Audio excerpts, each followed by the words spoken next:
जय राधा माधव कुंज बिहारी गोपी जन वल्लभ गिरिवरधारी।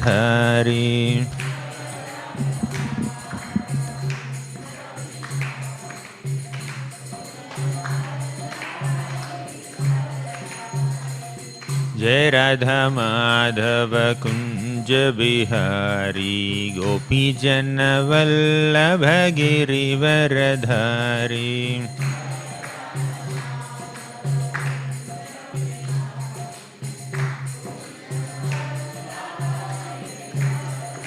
जय राधा वल्लभ राधा वल्लभ राधे।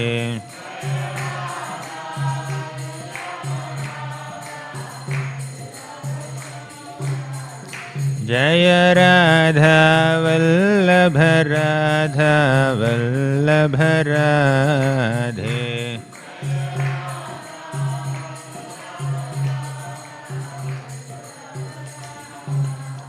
जय जय प्रभुपाद प्रभुपाद प्रभुपाद जय जय प्रभुपाद।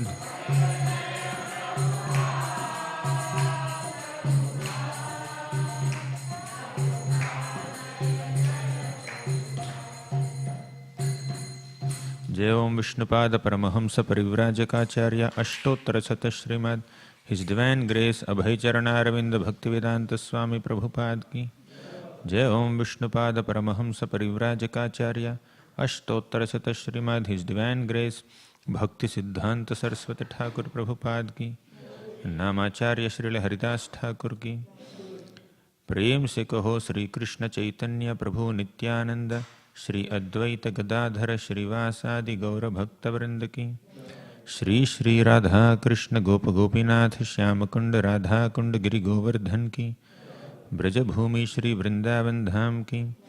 पुरुषोत्तम क्षेत्र श्री जगन्नाथपुरी धाम की। गंगामयी की, यमुनामयी की, भक्ति देवी की, तुलसी देवी की, कलियुग पावन हरिनाम संकीर्तन की, हरे कृष्ण महामंत्र की, ग्रंथराज श्रीमद् भागवतम की। All glories to the assembled devotees. All glories to the assembled devotees. All glories to Shri Guru and Shri Gauranga. Om Namo Bhagavate Vasudevaya.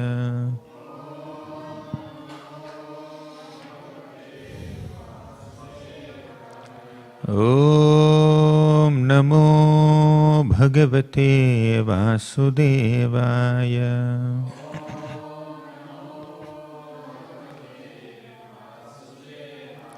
Om Namo Bhagavate Vasudevaya.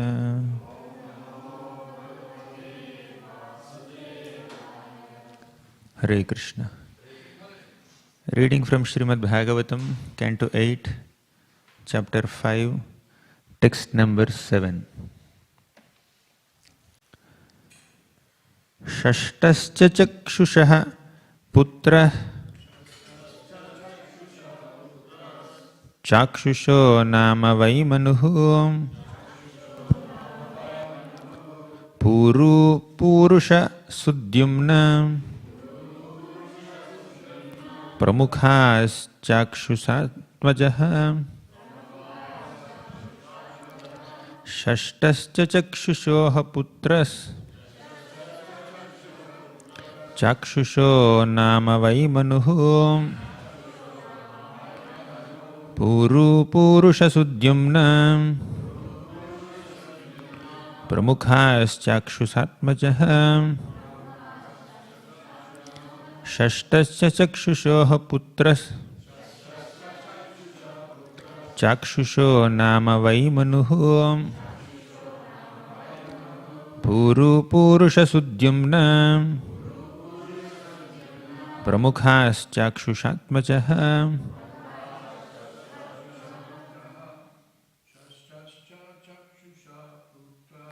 षष्टश्च चक्षुषः पुत्रः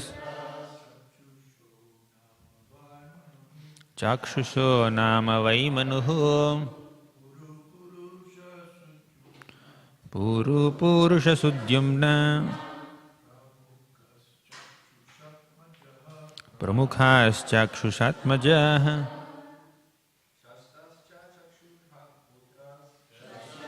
Chakshusha Putras Chakshusho Nama Vaimanuhu Puru Purusha Sudyumna Pramukhas Chakshushatmajaha. Matajis. Chakrusha Putras Chakshusho Nama Vaimanuhu Puru Purusha Sudyumna Pramukhas Chakshushatmajaha Shashtascha Chakshusha Putras Chakshusho Nama Vaimanuhu Puru Purusha Sudyumna Pramukhas Chakshushatmajaha. Shashtaha, the sixth, Cha, and Chakshushaha, of Chakshu, Putraha, the son, Chakshushaha, Chakshusha, Nama, named, Vai, indeed, Manuhu, Manu, Puru, Puru, Purusha, Purusha, Sudyumna, Sudyumna, Pramukhaha, headed by Chakshushatmajaha, the sons of Chakshusha. The son of Chakshu, known as Chakshusha, was the sixth Manu. He had many sons headed by Puru, Purusha and Sudyumna. We are reading translations by Srila Prabhupada till 15th shloka, and we'll read the 15th purport. During the reign of Chakshusha Manu, the king of heaven was known as Mantradruma. Among the demigods were the Apyas, and among the sages were Havishman and Viraka. In the sixth Manvantara millennium, Lord Vishnu, the master of the universe, appeared in his partial expansion. He was begotten by Vairaja in the womb of his wife, Deva Sambhuti, and his name was Ajita. By churning the ocean of milk, Ajita produced nectar for demigods. In the form of a tortoise, he moved here and there, carrying on his back the great mountain known as Mandara. King Pariksit inquired, "O great Brahmana, Sukadeva Goswami, why and how did Lord Vishnu churn the milk ocean? For what reason did he stay in the water as a tortoise and hold up Mandara mountain? How did the demigods obtain the nectar? And what other things were produced from the churning of the ocean? Kindly describe all these wonderful activities of the Lord." This shloka is very beautiful. I'll read the shloka also. 13th. Tvaya sankhyatamanena mohimna sattvatam patehe naiti trupyati me chittam suchiram tapatapinam.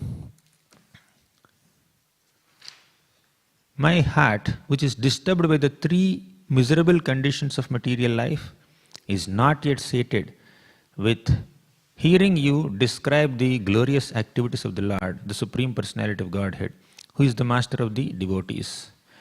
Sri Suta Goswami said, "O learned Brahmanas assembled here at Naimisharanya, when Sukadeva Goswami, the son of Dvaipayana, was thus questioned by the king, he congratulated the king and then endeavored to describe further the glories of the Supreme Personality of Godhead."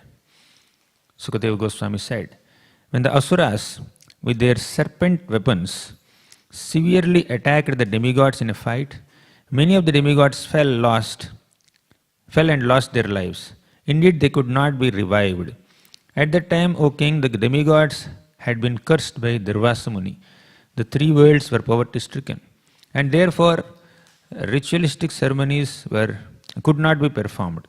The effects of this were very serious." Purport. It is described that while Durvasa Muni was passing on the road, he saw Indra on the back of his elephant and was pleased to offer Indra a garland from his own neck.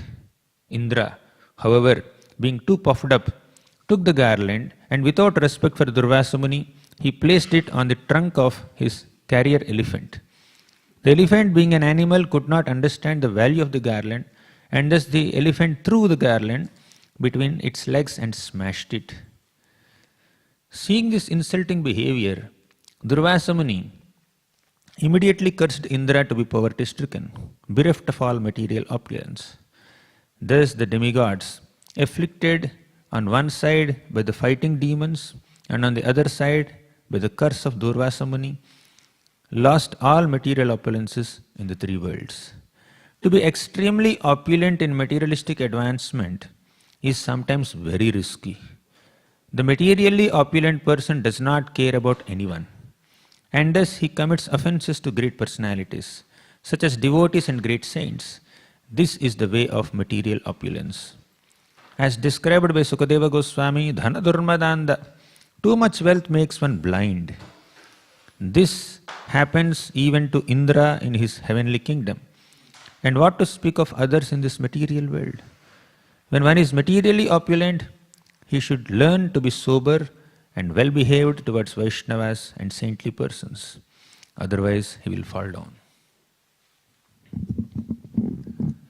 Om Ajnanatimirandhasya Jnananjanashalakaya Chakshurun Militam Yena Tasmai Shri Gurave Namaha Shri Chaitanya Manobhishtam Sthapitam Yena Bhutale Swayam Rupaha Kadamahiyam Dadati Swapadantikam Vandeham Shri Guroh Shri Yutapadakamalam Shri Gurun Vaishnavamscha Shri Rupam Sagrajatam Sahagana Raghunathanvitam Tam Sajivam Sadvaitam Savadhutam Parijana Sahitam Krishna Chaitanya Devam Shri Radha Krishna Padan Sahagana Lalita Shri Vishakhanvitamscha He Krishna Karuna Sindho Deenabandho Jagatpate Gopesha Gopika Kanta Radha Kanta Namostute Tapta Kanchana Gaurangi Radhe Vrindavaneshwari Vrishabhanu Sute Devi Pranamami Haripriye Vancha Kalpatarubhyascha Kripa Sindhubhya Evacha Patitanam Pavanebhyo Vaishnavebhyo Namo Namaha Nama Om Vishnupadaya Krishna Presthaya Bhutale Śrīmate Bhaktivedanta Swamin Iti Namine Namaste Saraswati Deve Gauravani Pracharine Nirvisesha Sunyavadi Paschatya Deshatarine Jai Shri Krishna Chaitanya Prabhu Nityananda Shri Advaita Gadadhara Shri Vasadi Gaura Bhakta Vrinda Hare Krishna, Krishna Krishna, Hare Hare, Hare Rama, Rama Rama, Hare Hare.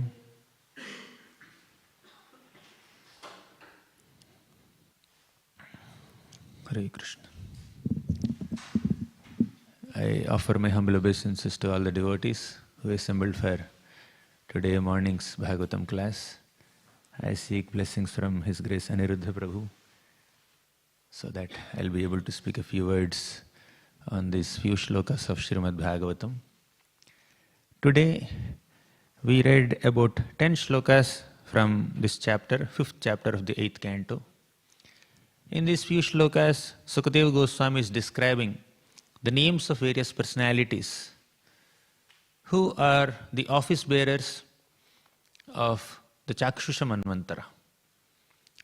The prominent theme of the 8th canto of Śrīmad Bhāgavatam is Manvantara. There are 10 topics in Śrīmad Bhāgavatam. Atra sargo visargascha sthanam poshanamutayaham manvantaresha nukatha nirodho muktirashrayaham. Sarga means the primary creation done by the Supreme Lord Himself. Visarga is the secondary creation done by Lord Brahma, the Manus and the Prajapatis and the sages. This Sarga and Visarga is described in the initial cantos of Bhagavatam. Of course, all the 10 topics of Bhagavatam are described in all 12 cantos of Bhagavatam with various degrees of emphasis. However, by a careful observation, we can see that second canto and third canto and fourth and up to middle of fifth canto, they describe Sarga and Visarga in greater detail. Then Sthanam. Sthanam means positioning of all these various living entities that are created in various planetary systems. And that is described in the second half of fifth canto, the cosmology, the creation of various planetary systems in this world, in this universe. Then next topic is Poshanam. Poshanam means how the Lord maintains His devotees. Even if sometimes the devotees may transgress some principles or do some mistakes, still the Lord rectifies their mentality and brings them back to right consciousness and maintains them. That is described in the sixth canto of Bhagavatam, predominantly. Examples of Poshanam you can find everywhere, but sixth canto prominently describes this. The next topic is Uti. Uti means inclination.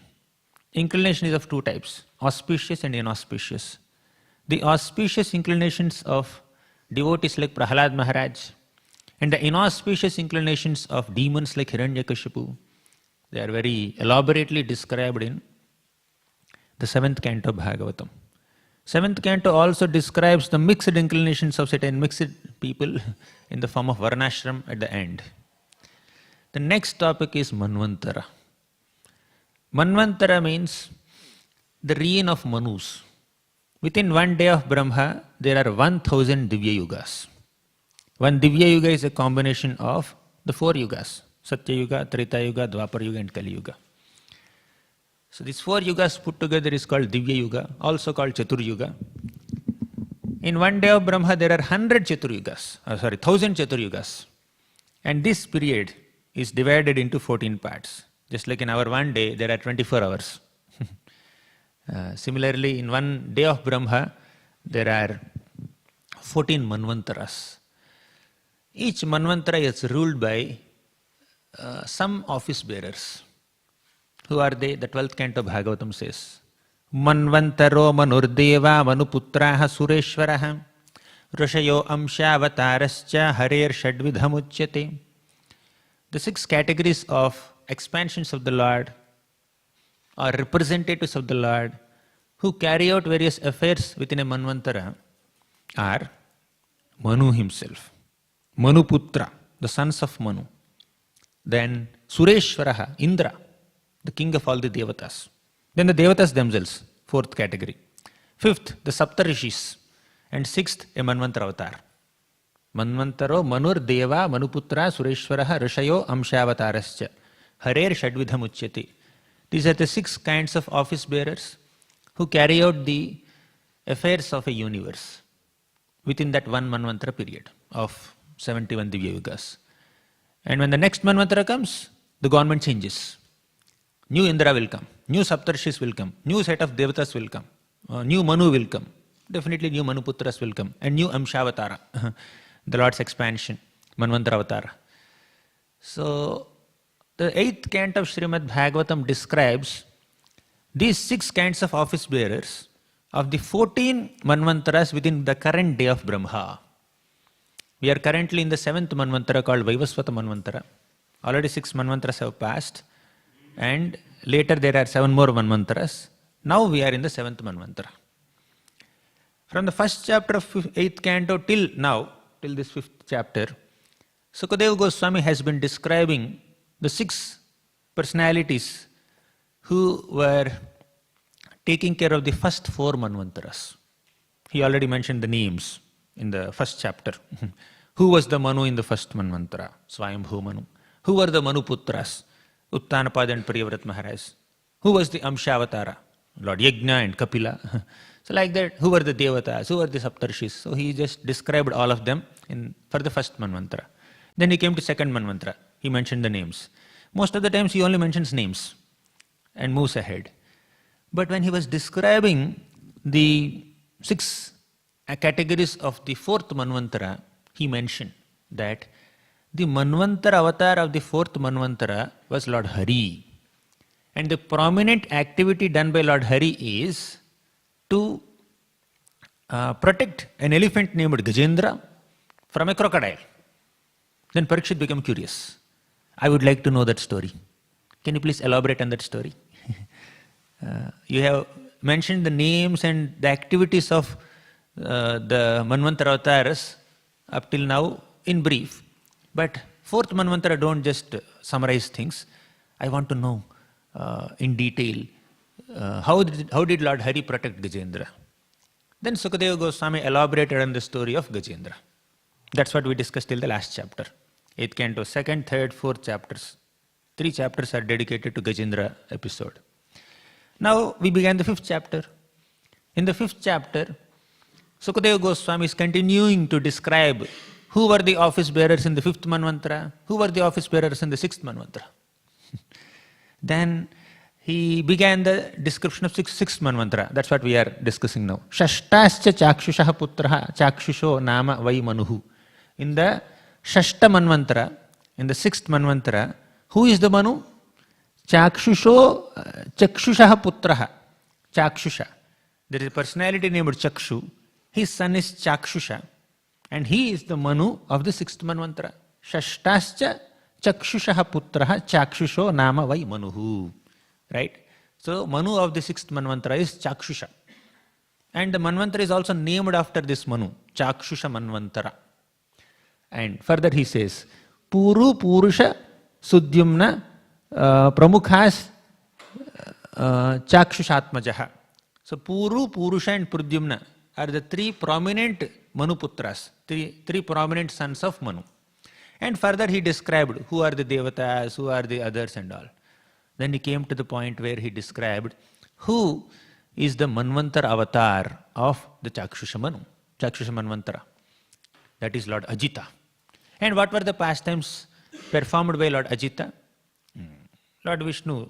Ajita is Lord Vishnu only. So he performed so many pastimes in the Chakshusha Manvantara. One of the prominent ones is Samudra Manthan. He churned the milk ocean. He also expanded himself as Kurmavatar and held that Mandara mountain on his back. And he also became Sahasrabahu and held the Mandara mountain on the top. He engaged the Devatas and the demons to churn the milk ocean. And the Lord wanted to enjoy the pastimes of churning of milk ocean, and that's the prominent activity of the Lord in the Chakshusha Manvantara. As soon as Sukadeva Goswami said this in brief, very small way, then Pariksit Maharaj immediately became alert. Don't summarize. I want to learn more about this Samudra Manthan episode. Therefore, he asked in shloka number 11 and 12, he was asking, Sukadeva Goswami, why did the Lord churn the milk ocean? When did this happen? Where did this happen? For what purpose did this happen? How did the Devatas and demons churn? Apart from nectar, what else came out of the Samudra Manthan? So he asked so many questions. Further in the 13th shloka he said, Sukadeva Goswami, I am not satiated. I have been hearing Śrīmad Bhāgavatam from you. Last 7 cantos, we entered 8th canto. Still, I don't say stop the class. I would like to hear more and more and more. There is absolutely no boredom or exhaustion or distraction when someone hears Harikatha with great attention. Sukadeva Goswami has been narrating Krishna's pastimes up to 8th canto, 4th chapter. He just completed Gajendra episode. And Pariksit Maharaj felt so enlivened that he is eager to hear more and more and more pastimes of the Lord. Even in the 10th canto of Bhagavatam also, Pariksit Maharaj says, my dear Sukadeva Goswami, Naishati dussahakshunmam tyaktodamapi badhate pibantam tvanmukhamboja chutam harikathamritam Naishati dussahakshunman. Sukadeva Goswami, don't think that I may be hungry, I may be thirsty, I have not been taking prasad for the last several days. Don't cut down your katha, don't stop the katha, don't give a pause also to the katha. Continue. Naishati dussaha kshunman. I am not being tormented by hunger or thirst. Tyaktodam api badhate. Earlier, Sukadeva Goswami could not tolerate the urge of drinking a cup of water. Therefore, he kept a dead snake around Shemik Rishi's neck. And that same, Pariksit Maharaj. And that same Pariksit Maharaj, he was saying to Sukadeva Goswami, I am not thirsty, I am not hungry. So one hunting excursion he went, Pariksit Maharaj, he could not tolerate hunger and thirst and he offended Shemik Rishi. And that same Pariksit Maharaj, for 1 week, he did not drink anything, he did not eat anything, but he is able to survive. He says, continue your katha. What can we understand from this? The main lesson here is Pariksit Maharaj's unusual behavior with Shemik Rishi is ordained by the Supreme Lord. As Prabhupada describes in the 18th chapter of the first canto of Bhagavatam, Pariksit Maharaj's unusual behavior is only by the will of the Lord, and definitely he is not an offender of Brahmanas. There is no track record of Pariksit Maharaj insulting Brahmanas or Vaishnavas in any way in the past. That's the only incident it happened. So Pariksit Maharaj with great eagerness is hearing Harikatha. Naishati dussaha kshunmam tyaktodam apibadhate pibantam tvan mukham bojachyutam harikathamritam. I am drinking the nectar of Harikatha which is emanating from your lotus mouth. Pibantam, I am drinking through my ear holes. Tvan mukham bojachyutam, that which is being emanated from your lotus mouth. Harikathamritam. The real Amrit is the nectar of Krishna Katha. Therefore I am not satiated. Please continue to hear. Please continue to speak Harikatha. Continue. Here also he is saying the same thing. Oftentimes we see within Śrīmad Bhāgavatam, the hearer of Bhagavatam is encouraging the speaker of Bhagavatam. I want to hear more. Please continue. We see Pariksit Maharaj encouraging Sukadeva Goswami to speak more Harikatha. We see Vidura encouraging Maitreya Muni to speak more and more Harikatha. We see Yudhishthira Maharaj encouraging Narada Muni to speak more and more Harikatha. We see Uddhava requesting Krishna to give his teachings more and more in the 11th canto. Like that, all the sincere hearers of Śrīmad Bhāgavatam are very eager to hear Harikatha from the speakers of Bhagavatam. Tanno bhavan vai bhagavat pradhano mahattamaikanta parayanasya harerudaram charitam vishuddham susrushatam no vitanotu vidvan. This shloka from the first canto of Bhagavatam describes the qualities of a hearer of Bhagavatam, a speaker of Bhagavatam, and the subject matter. What is the quality of a speaker of Bhagavatam? Tanno bhavanvai bhagavat pradhano. Bhagavat pradhana means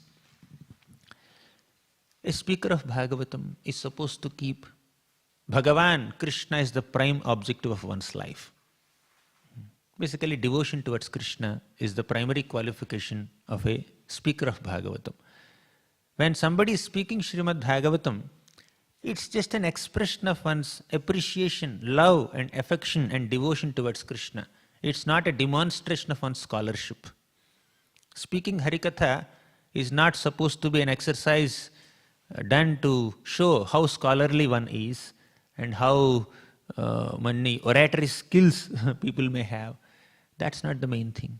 It's an opportunity for the speaker to be Krishna conscious for that 1 or 2 hours. And how can the speaker be Krishna conscious for that 1 or 2 hours when he's speaking Harikatha, when the speaker is Krishna conscious throughout the day? So it's expression of one's own appreciation for Krishna. And what is the qualification of the hearer of Bhagavatam? Susrushatam no vitanotu vidvan. Eagerness to hear Harikatha. Great eagerness and enthusiasm to nourish oneself with the glories of Krishna's Nama, Rupa, Guna, Leela is the real qualification of a hearer of Śrīmad Bhāgavatam. This shloka describes. Pariksit Maharaj is such a wonderful exemplary hearer, and Sukadeva Goswami is such a wonderful exemplary speaker. And this conversation is so enlivening that although they discussed all these topics of Krishna 5000 years back, still we are nourishing ourselves in our spiritual lives by rediscussing their conversation. Now, when Pariksit Maharaj expressed his eagerness to hear Harikatha more and more, specifically he asked this question, what happened in that Samudra Manthan? Why did the Lord perform these pastimes of Samudra Manthan? What all things came out? Please explain this story to me in great detail. Then Sukadeva Goswami began to narrate in the 15th shloka. He said that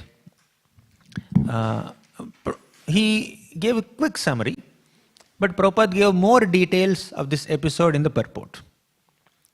Once Indra was going on the back of Airavata, his elephant. Then Durvasa Muni came and offered him a garland. Indra, I am very pleased to see you. Please accept this garland. So when an exalted sage or Brahmana, sannyasi like Durvasa Muni offers a garland, Indra is supposed to honor it, respect it. But he neglectfully kept that garland on the trunk of the elephant Airavat, and Airavat took it and trampled it under his feet.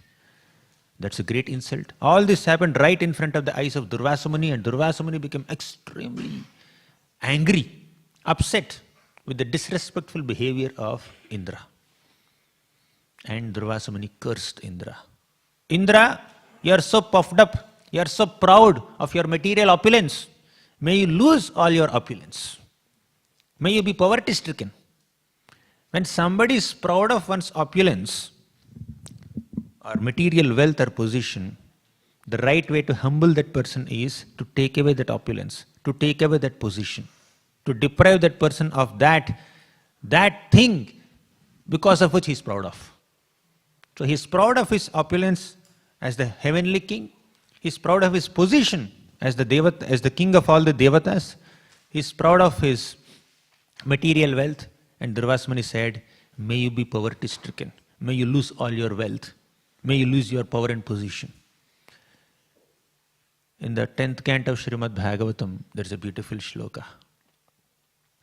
Not beautiful shloka, it is beautiful, but more than beauty, it's a very, very instructive, and it's giving us a caution note.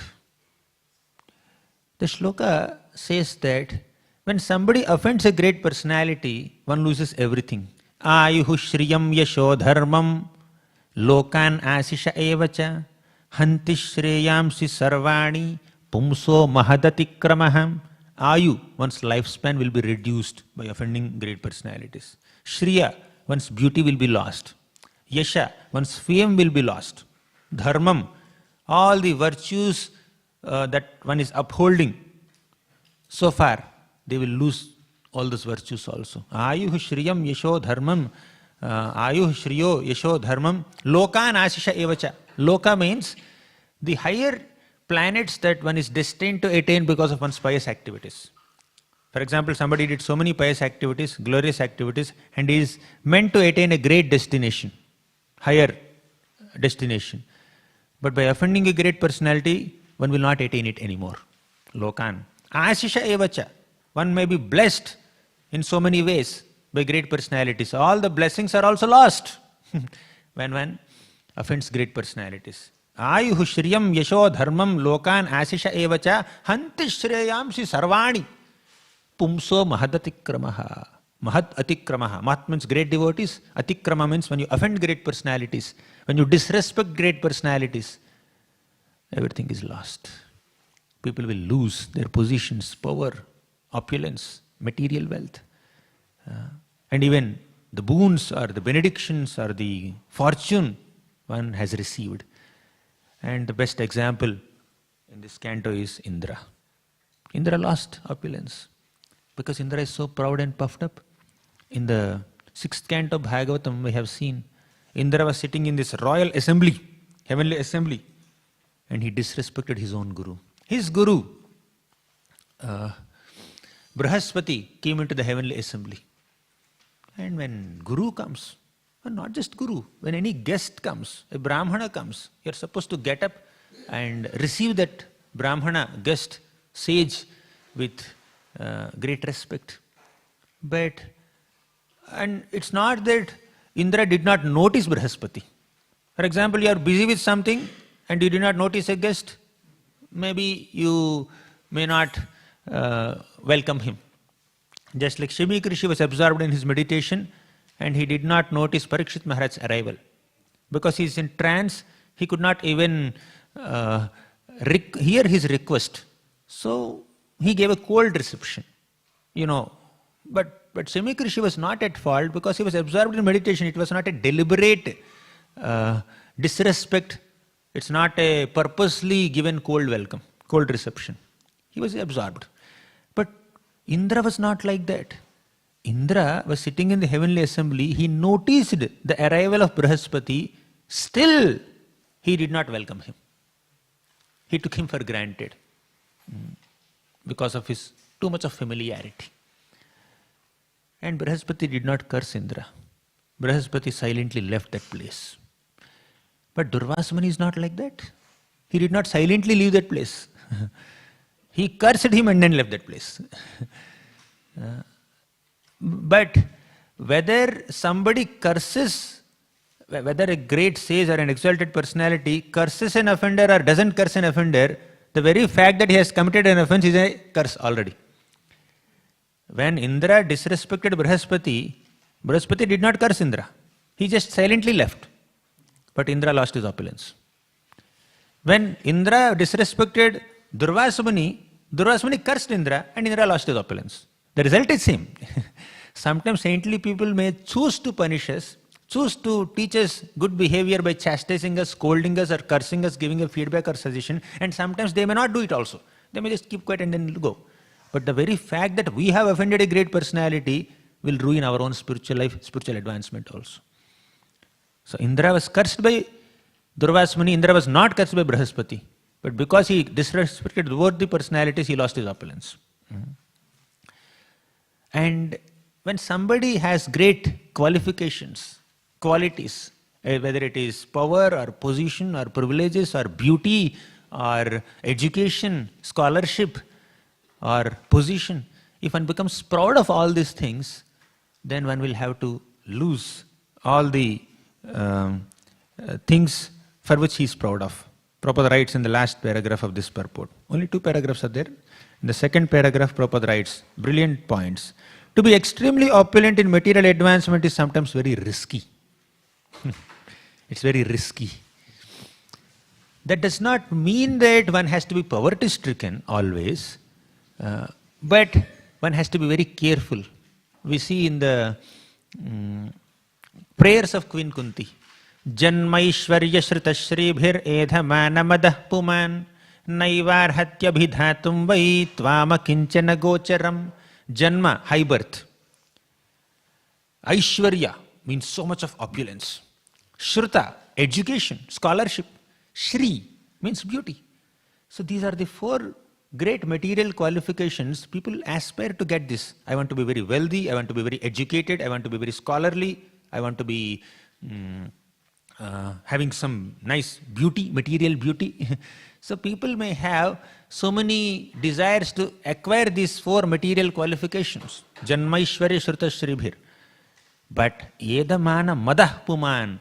If possessing these 4 qualities lead to pride, mada, intoxication, one becomes very puffed up or intoxicated by possessing these 4 qualities, then they will not receive Krishna's grace. Naiva arhati abhidhatum vai tvam akinchana gocharam. Naiva arhati. Arhata means qualification.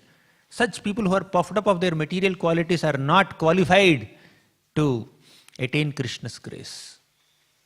And the purpose of life is to attain Krishna's grace, attain Krishna's prema. Love of Krishna, love for Krishna and love from Krishna. That's the purpose of our life, to attain Krishna prema. And a proud person will be deprived of Krishna prema. A proud person will not attain grace of great souls and Krishna himself. That's why Kunti Maharani says, Tvam akinchana gocharam. Akinchana gocharam means the Lord is the property of materially impoverished people.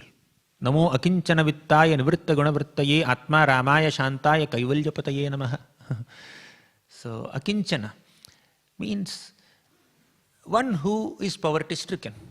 That does not mean all poverty-stricken and poor people are pure devotees and all wealthy, educated, beautiful, popular people are offenders.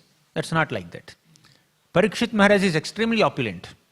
He is the emperor of the planet. Yudhishthira Maharaj, emperor of planet. Bharat Maharaj.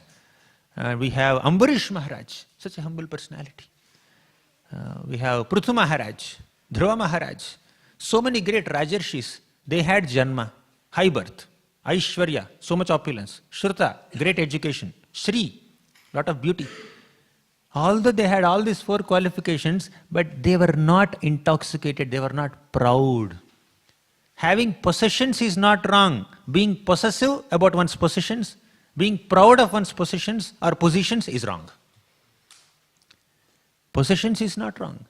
You can have Janma, Aishwarya, Shruta, Shri, but we should not be proud and puffed up of those positions or possessions or privileges. That will make one unqualified or disqualified for Krishna's grace. The Lord is impressed only with bhakti. Prahalad Maharaj says, Manye dhanabhijana rupa tapashrutaujaha tejaha prabhava bala paurusha buddhi yogaha naradhanaya hi bhavanti parasya pumso bhaktya tutosha bhagavan gajayuthapaya. Manye dhana abhijana rupa tapa shruta oja teja prabhava bala paurusha buddhi yoga. 12 qualifications on a material plane.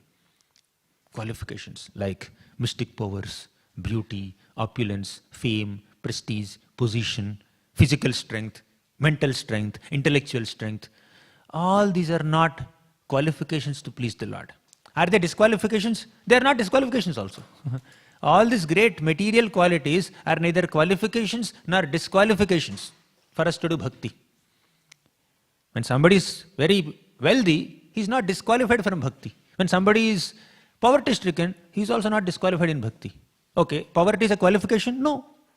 Poverty is a disqualification? No. Wealth is a qualification? No. Wealth is a disqualification? No. Bhakti is qualification. Bhaktya tutosha bhagavan gajayuthapaya. Even if somebody is poverty-stricken, one may take little pride in one's poverty also. One may be too attached to one's detachment. One example is Sudama. Sudama is definitely a wonderful devotee. But he took little pride. Some little pride is there in him. What is that pride? He was thinking that I am very detached. I don't need anything. I can maintain myself without begging. Although it is bona fide for a Brahmana to beg to earn one's livelihood and to maintain oneself, he is not even begging. He is taking slight pride in his poverty. Krishna purified him of all that pride by giving him opulence. Right? When somebody is proud of one's poverty, Krishna will make him wealthy. When somebody is proud of wealth, Krishna will make him opulent, poverty-stricken. Avanti Brahman, he was so distracted in bhakti. He was very wealthy, but what did Krishna do? Krishna took away all the wealth of Avanti Brahman. Then he took shelter of Krishna. Etam sa asthaya paratmanishta adhyasitam purvatamair maharshibhir aham tarishyami duranta param tamo mukundang ghirinisheva yaiva. So when somebody is proud of either one's poverty or one's wealth, the Lord will take away that pride. The Lord is not impressed with people who are very proud in whatever they have or whatever they don't have. Somebody may be proud of one's renunciation. Somebody may be proud of one's position. Somebody may be proud of one's scholarship. You know, this Digvijay Pandit, he was so proud of his scholarship. Then our little Nimai, 11-year-old Nimai, he said, "Oh, you are such a great scholar. Can you compose some poetry on Ganga Devi?" Then like a wind, Keshav Kashmiri, this Digvijay Pandit, he has composed 100 shlokas just on the spot. He did not take so much of time. He did not go back and edit, rearranging syllables and then should I put Laghu here or Guru here, what should be the Vyakaran. He just spontaneously composed 100 shlokas. Then Nimai, Lord Chaitanya Mahaprabhu, before his sannyas as an 11-year-old boy, he caught one shloka and he analyzed its defects and good qualities. These are these few defects in your poetry. Then he was astonished. Keshav Kashmiri was astonished. I recited the shlokas like a wind. How could you even remember one of those shlokas? How could you analyze it so scrutinizingly and find so many faults in my composition? You are not an ordinary person. He fell flat at the lotus feet of Nimai and surrendered himself. Similarly, another Digvijay Pandit, another scholar, he had carried so many certificates or patra, Vijaya Patras. He defeated so many scholars in debate and he received a signed document from all these scholars. I am useless. I am nothing in comparison to this Digvijay Pandit. He is the best scholar. So he had so many Vijay Patras. Then little Parashar Bhatt, who was hardly 5-year-old, he just took some dust in his hands and said, "Can you count the number of particles of dust in my hand? Tell me, what is the count?" You can answer any question, right? Answer this question. How many sand particles are there in my hand? And this great Pandit who was being carried on the palanquin, he was defeated. And that's what is mentioned in one of the previous shlokas also in this chapter. You can count the number of stars in the sky. You can count the number of sand particles in a handful of sand. Or you can count the number of snow particles in the snow during monsoon, during winter. But still, you cannot count the number of qualities of the Lord. People may take pride in their material qualities and positions or their abilities, but definitely there may be some personalities who are more qualified, more talented in all these areas. So one can never think of oneself to be the best in any area. Oftentimes, in the initial stages of devotional service, a sadhaka may be humble. But as one progresses in bhakti, as one spends more and more time in Krishna consciousness, there could be pride overwhelming a sadhaka. Just like there's a big ladder, you are trying to climb that ladder to reach the top floor, say third floor. There are no stairs, no steps, no lift also, no elevator also. So you have to climb the ladder. So when you climb the ladder and you are unable to balance yourself at the third step or fourth step and you fall from there, you may not hurt yourself so much. But when you climb 10 steps and gain some confidence, what happens is when you go to the 15th step, that confidence can become overconfidence. When you go to 20th step, that overconfidence can become pride. When you go to the 25th step, that pride can become inattentiveness. When you become inattentive at the 25th step and fall from there, we may break our head or hand. So the more we are spending time in the spiritual life, the more humble we need to become. That's why Krishna said in the Bhagavad-gita, the first and foremost aspect of knowledge is humility. Amanitvam adambhitvam ahimsa kshantirarjavam acharyopasanam shaucham sthiryam atmavinigraha.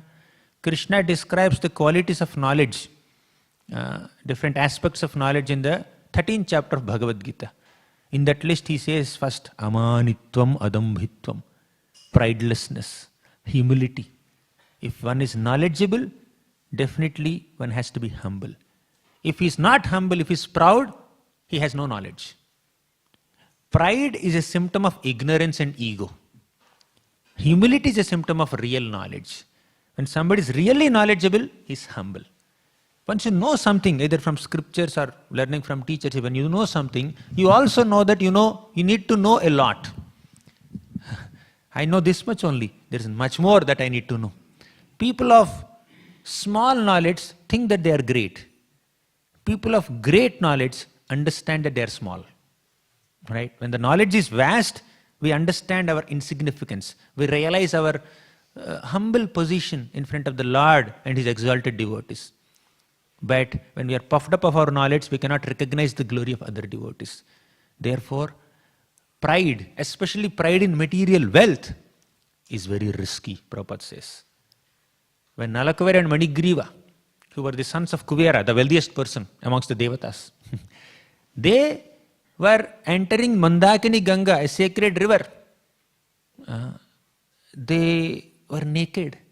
They were enjoying with the opposite gender and then wine in this water reservoir, in this Mandakini Ganga. And when Narada Muni came there, they did not even appreciate his presence there. What is he doing here? This is our place, enjoyment place. That's a holy place, meant for spiritual activities, not for the sense gratificatory activities. But they could not appreciate the presence of Narada Muni. Narada Muni understood how fallen they are. He was very compassionate. He became very angry. His anger is born out of his compassion. When great souls become angry with us, that's an exhibition of their compassion and not just anger. Narada Muni thought that these people they have completely lost their sense. Let them become trees in Vrindavan, so that they get an opportunity to witness Krishna's childhood pastimes. In the curse there is a blessing. He humbled them in this way. Then here is Durvasa Muni. He told, I curse you to become poverty-stricken. So that poverty-stricken condition is the real ointment for their pride. Like you see, Narada Muni analyzes the problems with material wealth. People who are very wealthy, if they are not careful and humble, they can become so proud of their material opulence, and they may disrespect people who are not as opulent as themselves. They may be violent towards animals, and they think that I can purchase anything, I can get anything with this wealth. Even if I don't have education, if I have wealth, I can maintain myself. Even if I don't have beauty, if I have wealth, I can enjoy all beauties in this world.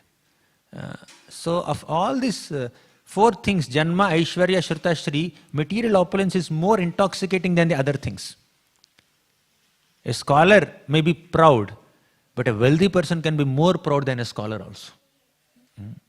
So, Narada Muni says in that series of shlokas that of all the degrading material attributes, having so much of wealth is the most degrading, if one is not careful. Again, we say that all wealthy people are not proud people. There are so many wealthy people who are very humble also, like Yudhishthira Maharaj, Pariksit Maharaj, Prithu Maharaj. But if one is not careful and not devoted, not respectful towards other devotees, then naturally one will lose one's opulence. Then the materially opulent person does not care about anyone. And thus he commits offenses to great personalities such as devotees and saints. That's what Indra did just now. This is the way of material opulence. Dhanadurmadandha.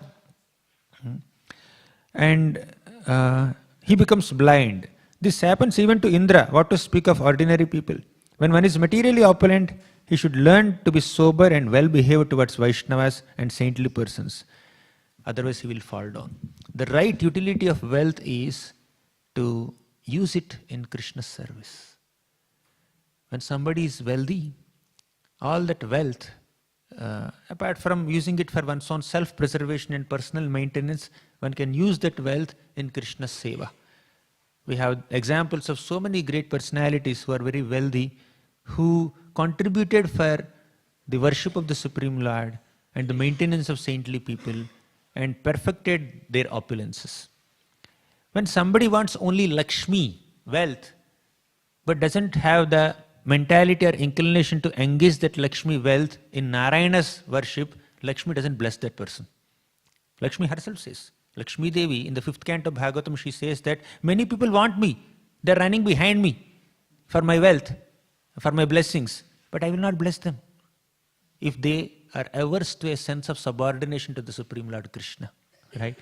If someone wants only Lakshmi without Narayana, only Sita without Ram, only Rukmini without Krishna, the Lord, Lakshmi Devi is not pleased. The goddess of fortune is not pleased with them. Ravana wanted Sita, not Ram. Shishupal wanted Rukmani, not Krishna. So Lakshmi is not pleased with them. And in fact, the so-called material wealth that these wealthy people have, if they are not devotees, is not necessarily the blessing of Lakshmi. It's the blessing of Maya. And that pride which is born out of their wealthy condition is also Maya. Wealth is Maya, and the pride born out of wealth is also Maya. Everything is Maya for somebody who is not a devotee of the Supreme Lord Krishna. So pride is not at all pleasing to the Lord. Whether we are proud of our wealth, our education, our beauty, our popularity, whatever it is. Na dhanam, na janam, na sundarim, kavitam va jagadisha kamaye. Whether it is dhanam or janam or sundarim or kavita, whatever it is, if there is pride, we cannot humbly take shelter of the Supreme Lord Krishna. And just to give an example, in the 10th canto of Śrīmad Bhāgavatam, the most exalted devotees of Krishna, the gopis of Vrindavan, they became slightly, transcendentally proud in the Rasa Leela. Of course, this pride cannot be compared to the pride of Kamsa or Duryodhan or any other proud person, but all these gopis of Vrindavan, when Krishna started dancing with them, they felt that I am the most fortunate woman on the entire planet because I got the intimate association of the Supreme Lord Krishna. Even in that, taking pride in that privilege also, they are only acknowledging the glory of Krishna. Not that they are actually proud. But still, to teach a lesson to all of us, Krishna disappeared from Rasa Leela. And the gopis of Vrindavan were crying for Krishna, searching for Krishna in separation from Krishna. They are asking all the creepers and the plants and the forest animals, where is Krishna, where is Krishna, where is Krishna? They could not find Krishna anywhere. Then all the gopis of Vrindavan came on the bank of Yamuna and started singing their song of separation called Gopi-gita. You know what they said? Nija janasmaya dhvamsanasmita bhaja sakhe bhavat kinkarismano jalaruhananam charudarshaya. Nija janasmaya dhvamsanasmita. Smaya means pride, smita means smile. Oh Krishna, nija janasmaya dhvamsanasmita. Just by your mere smile you can destroy the pride of your devotee. You don't have to disappear. They acknowledge that we are proud. We have become little proud, transcendently proud because of getting such intimate association of your Lordship. But oh Lord, if you think we are proud, just smile at us. Your smile will vanquish our pride. When a disciple becomes proud of one's services, spiritual master will look at the disciple and smile. You are proud? Then all the pride is crushed. The Lord is looking at the devotee. Are you proud? Then all the pride is destroyed. Basically, humility attracts the grace of great souls and completely inspires and smoothens the heart of the Lord. But pride and arrogance and false ego will only invoke a disgust in the hearts of great souls. So let us try to invoke pleasure in their hearts by being humble rather than disgust in their hearts by being arrogant and proud. So we need blessings of great souls. We should think, act and function in such a way that we attract the blessings of great souls with our humble demeanor and not attract their curses and anger with our arrogant and proud demeanor. So with these words, we'll conclude. It's 8:35, 8:40 almost.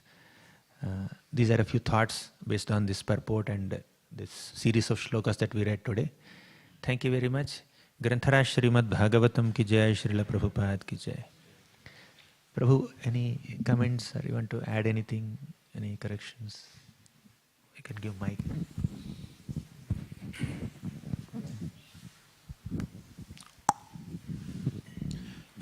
Thanks, Prabhu. it's interesting to note that this is a common knowledge. Pride cometh before a fall, right? Which is it's so everybody knows this actually, but we forget it at the same time. We get overwhelmed by those. And even Vishwanath Chakravarti Thakur warns the devotees in the Madhurya Kadambini. He says that these anarthas will arise even by the practice of bhakti, because, you're a devotee, people will give you praise, they'll give you money, they'll come and ask you for blessings. So in one sense, the process of bhakti we have to be very careful with it, because as we move forward, put it that way, we may have these challenges. Not may, we will definitely have the challenges. So what's the key for success? We'll get these material benedictions, or not material, it's actually spiritual endowment. How do we avoid being proud? Hare Krishna. You're asking, Guru. I'll try to say a few words as far as my knowledge goes. Lord Chaitanya Mahaprabhu embraced Vasudeva, leper, and cured him of his leprosy and gave him a very handsome, beautiful, strong, young body. Immediately, Vasudeva leper said, he is no more a leper now. Vasudeva, devotee, said that, "O Lord, I received this special blessing from you. I may become proud. How can I not become proud? How can I remain humble?" Lord Chaitanya Mahaprabhu said, "Chant the holy names of Krishna. You will never become proud." Sincere chanting of the holy names of the Lord in a prayerful attitude, in a mode of dependence, will help us realize our own insignificance in comparison to the Lord and become more and more humble. That's one point, chanting. Secondly, when we read and hear the stories of so many great personalities, great devotees, their humility will induce humble feelings in us. For example, Srila Prabhupada, after commenting on Chaitanya Charitamrita, he said, if there is any credit for my translation activities, all that credit should go to my Guru Bhakti Siddhanta Saraswati Thakur. And if there is any credit for these books that I have done, all that credit should go to my disciples who helped me in printing and publishing these books. I have no devotion, I have no scholarship. Bhaktivedanta Swami Prabhupada is saying that I have no bhakti, I don't know Vedanta. And whatever credit is there for my activities, all that should go to my Guru and my disciples. He humbly transmits all the credits to other devotees, his superiors and his juniors, and he doesn't take anything for himself. Similarly, we see how humble our Prahalad Maharaj is. So many devatas, Yakshas, Kinnaras, Gandharvas, Charanas, Brahma, Shiva, Vishnu Parshadas, so many exalted personalities, they offered prayers to Lord Narasimhadev to pacify him. Because Narasimhadev is continuously maintaining his mood of anger even after killing Hiranyakashipu. Then Brahma came to Prahalad. Only you can appease the Lord. Please go and offer your prayers. What did Prahalad Maharaj say? All these people failed to appease you. And they are asking me to appease you. So the very fact that we are approached for a service which hundreds of stalwart people failed to do can make us proud. But Prahalad, immediately, as soon as he went in front of Narasimhadev, he said, Brahma dayaswara gana munayotha siddha sattvaikata nagatayo vachasam pravahaihi. He said, they could not praise you. they are exalted devotees, they are in mode of goodness, how can I praise you? How can I appease you? I am coming from Ugra Jati. They are in Sattva Guna, we are in Rajoguna and Tamoguna, how can I praise you? So he understood his position in comparison to their position. Just because I am asked to do this service, that does not mean I am better than these people. Sukadeva Goswami was asked to speak Śrīmad Bhāgavatam in front of his Guru, Vyasadeva, and Paramaguru, Narada Muni. But he was not at all proud. Right? Narada Muni can give Bhagavatam class. Vyasadeva can give Bhagavatam class to Pariksit Maharaj, but Sukadeva Goswami is chosen, but he was not at all proud. He was very humble. So when we read through all the wonderful qualities of these great devotees, how despite being so accomplished and so great, so exalted, still they are so humble, down to earth. We can also be inspired to imbibe humility. Then one last point I would like to share, which I have learned from His Holiness Sachinandana Swami Maharaj. He said, we can give up pride and be humble in multiple levels.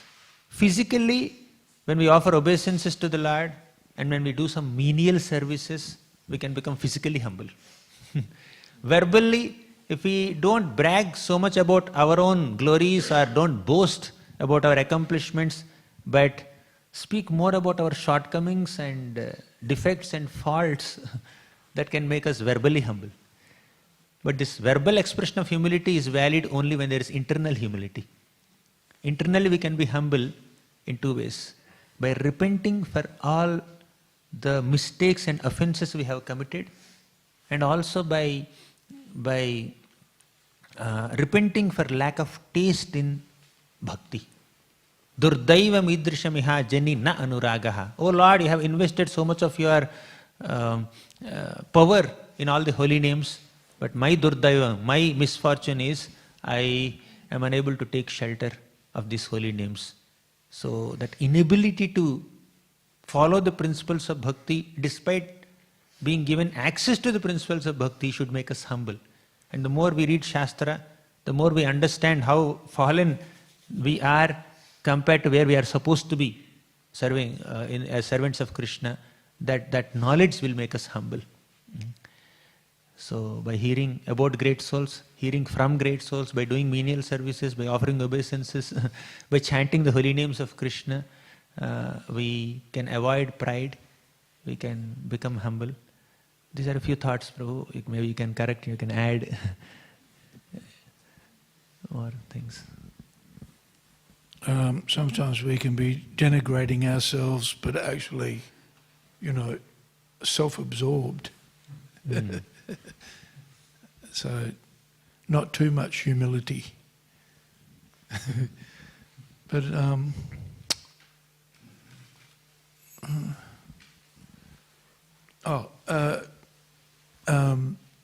it's interesting to see the character of Krishna Das Kaviraj, who considers himself lower than a worm in stool. And he says, anybody who hears me speaking will be degraded. Right? Yet we know that Chaitanya Charitamrita is the most wonderful book that you can almost read. And he's so learned and so scholarly, yet he still has that mood of humility. So to genuinely manifest that, not an easy thing to do. Material energy is very powerful. And especially as a devotee, you have people telling you what a good fellow you are all the time. And to know that you're not, realistically, is that's a highly advanced devotee, not easily achieved. But as you say, chant Hare Krishna, render service,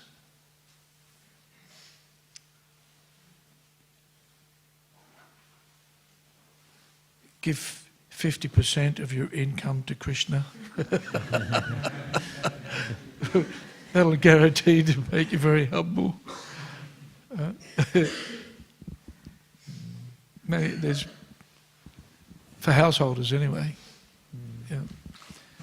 And it's interesting that Prabhupada was told about the Mayavadi who rejected money. And Prabhupada said, you can take a picture of me, give me all the money. So Prabhupada didn't think of it as his own, he used it in Krishna's service. So, and I heard something I read something interesting yesterday. Malati told a story about Prabhupada was approached by a friend of the devotees and said that I heard that Chaitanya Mahaprabhu chastised his disciple and banished him, Chaitanya Haridas. And Chaitanya Haridas then committed suicide. And Lord Chaitanya said, very good, very good. And the devotee, the inquirer was surprised. How can a devotee committing suicide be very good? And Prabhupada explained that it's very good because this is a Leela, and he went back to Vaikuntha. He went back to with Chaitanya Mahaprabhu all of the time. But he said what Chaitanya Mahaprabhu was against was hypocrisy. And for the sannyasis and the renunciates to masquerade was very displeasing to him. Yet the householders, he encouraged their family life and inquired about how their children were and supported them because they were honest about their situation. So we shouldn't be hypocrites and masquerade as something that we're not. So we need to practice that, especially when we're young devotees, or even if we're older devotees. We can get a bit carried away with ourselves and then start thinking we're better than we are, and that will be risky. And if we keep doing that, then Krishna will bless us with some challenges, some challenges.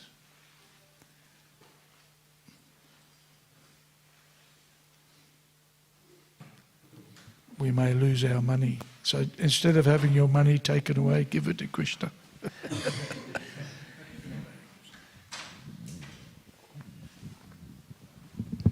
Thank you.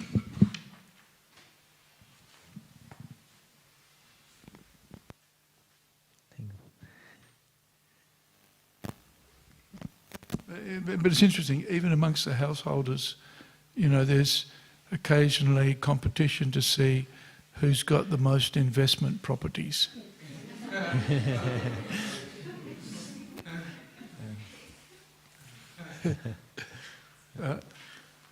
And that's not bad, because that's the role of a householder, is to accumulate for the benefit of the family, and that's a dharma for the householder, right? But of course, then Rupa Goswami and Prabhupada give us the formula for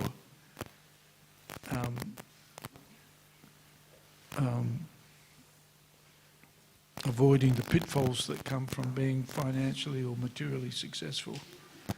And for preaching, we support the preaching.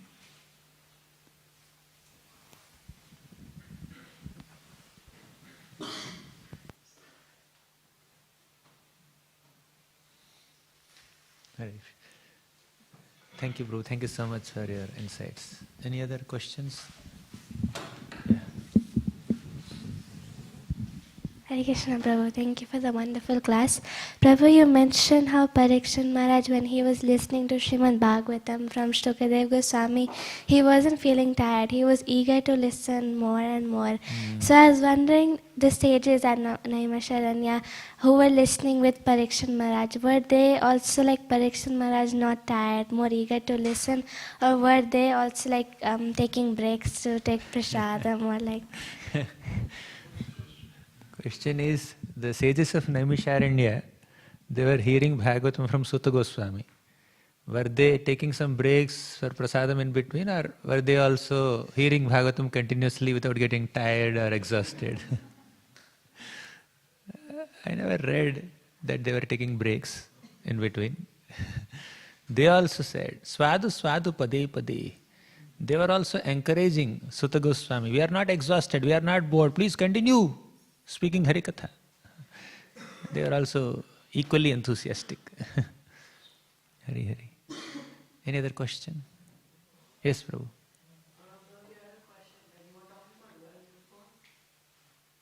Wealth.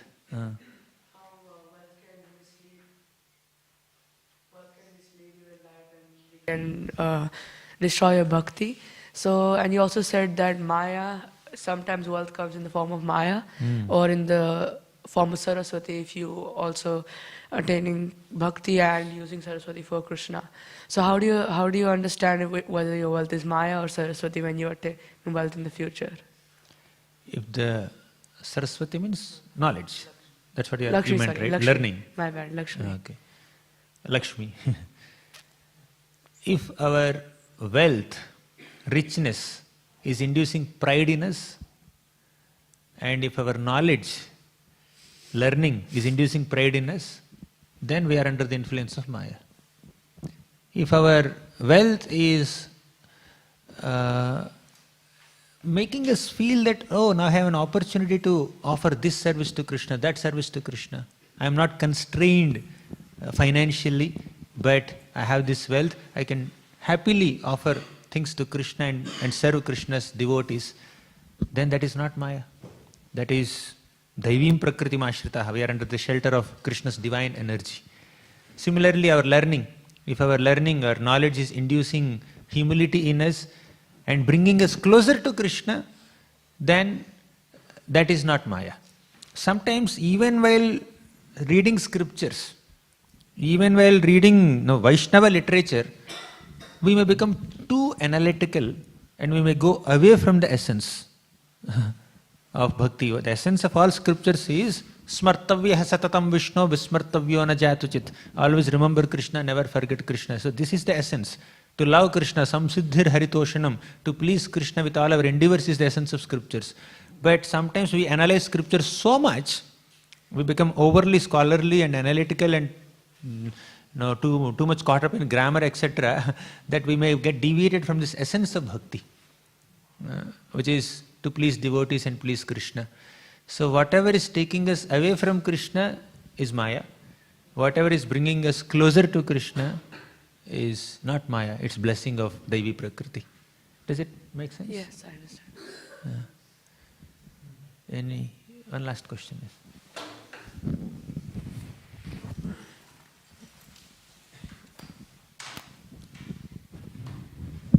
Hare Krishna, Prabhu, thank you so much for the beautiful class. Prabhu, you said that if someone offend great saintly people or sadhus, they will lose everything. So if they realize and if they ask for forgiveness, they can get it back, or? Yeah, it's not about getting it back. Not getting it back, they can get the Krishna consciousness life. Yes, definitely. We have examples of many people who offended great personalities, but by realizing their mistake, admitting their mistake, apologizing for their mistake, sincerely, genuinely repenting for the mistake, and endeavoring not to repeat the same mistake again, they are reinstated in their original position as devotees.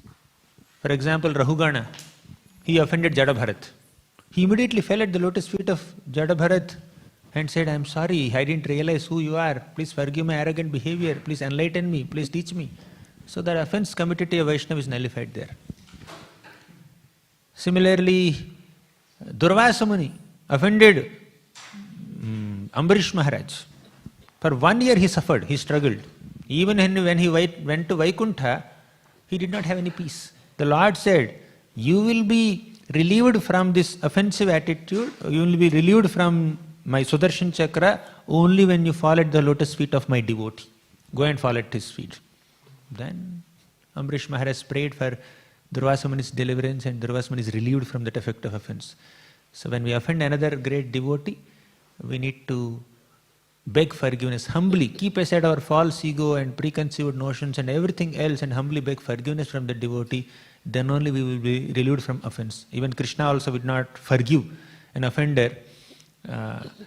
Only a devotee towards whom the offense is committed, he can forgive. Gopal Chapal tried to offend Srivas Thakur by defaming him, and he got leprosy. Lord Chaitanya Mahaprabhu said, Are papi bhakta dveshi, you are a hater of devotees, you are a sinful person. I will allow you to suffer in hellish planets for 10 million lifetimes. Then he continued to suffer like that, and again he fell at the lotus feet of Lord Chaitanya. Don't fall at my feet. Go and fall at the feet of Srivas Thakur. Then Srivas Thakur forgave this Gopal Chapal, and he is relieved from his leprosy. So.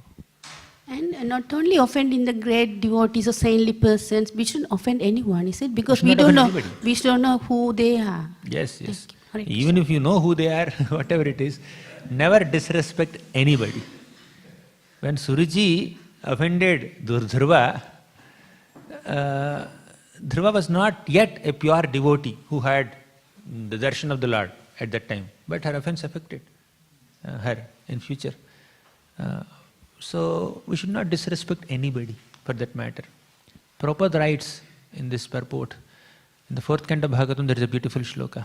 Ahimsaya paramaham sacharyaya smritya mukunda charitagriya sidhuna yamair akamair niyamayischapya nindaya nirihaya dvandvatitikshaya cha. He says anindaya. Don't criticize or demean or belittle the glory of another bona fide Vaishnava Sampradaya. You may take pride in your own bona fide Vaishnava Sampradaya that you follow, but that does not mean we demean another Vaishnava Sampradaya. They are worshipping the Lord according to authorized scriptures in a particular mood, so we need not unnecessarily show our own superiority over what they are doing.